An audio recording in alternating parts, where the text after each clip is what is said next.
It's the announcement that could rock the Catholic Church. China and the Vatican could be on the verge of establishing diplomatic relations, the first of its kind since 1951.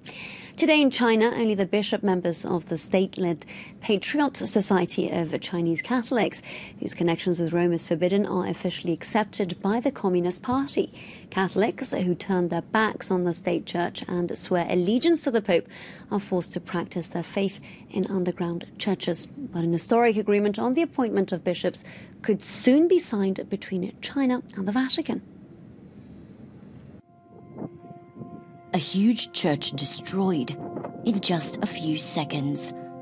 Blown apart, the building disappears in a cloud of dust. These images were shot 3 months ago in the center of the country. Amateur videos posted online on social media show the persecution of Chinese Christians. Here, some of the faithful sing a prayer while a crane pulls apart the cross of the church tower. But Christians here hope that one day soon, these will be images of the past. This Sunday morning on the forecourt of St. Ignatius Cathedral, the Catholics of Shanghai are celebrating the relaxation of relations between China and the Vatican. Today, the fact that we're getting closer to the Vatican is a good thing. This is what all our Catholic brothers and sisters want. It goes in the direction of the peace that we wish for the whole world.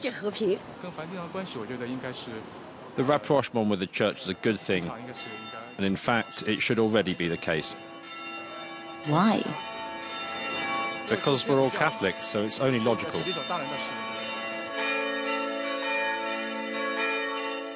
Since 1951, Beijing had cut off all diplomatic relations with the Vatican. The atheist Chinese Communist Party fears the influence of foreign religions.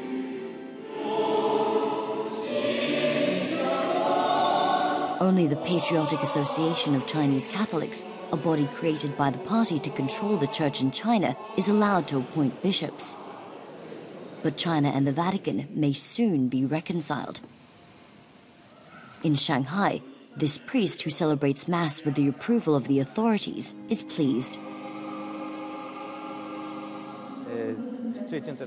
We talked a lot about this rapprochement.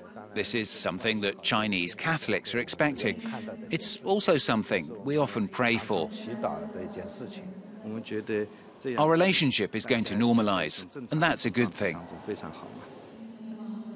This deal includes an agreement between Rome and Beijing on the appointment of bishops. Today, China has 77 Catholic bishops.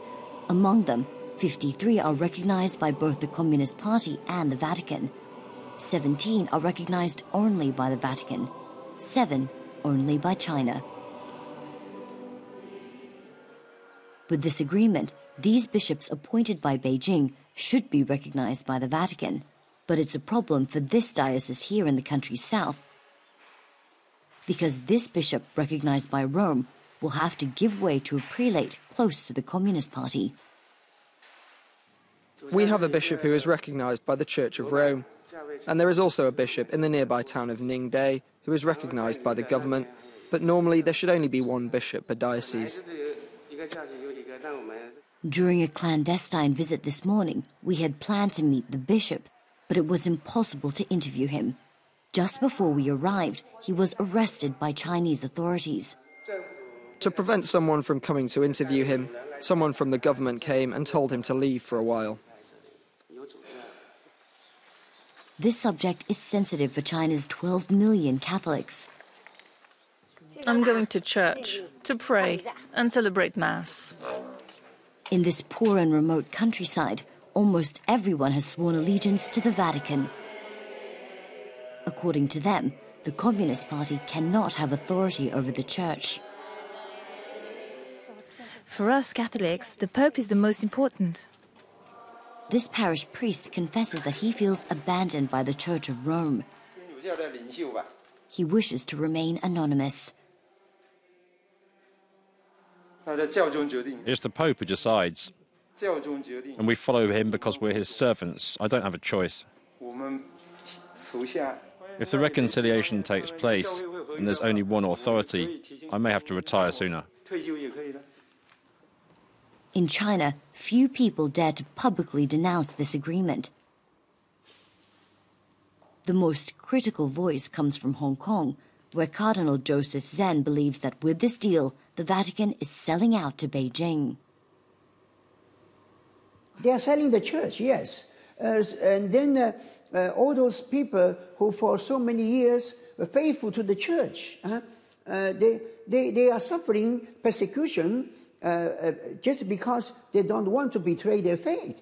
And the Holy See always encouraged them to hold on. Now they say, you surrender. If in the church it is no more the Pope who leads, but the government who leads the church, it's no more Catholic Church. So it's an evil deal. For Cardinal Zen, this agreement poses a problem of conscience. Rome and Beijing, he says, are irreconcilable.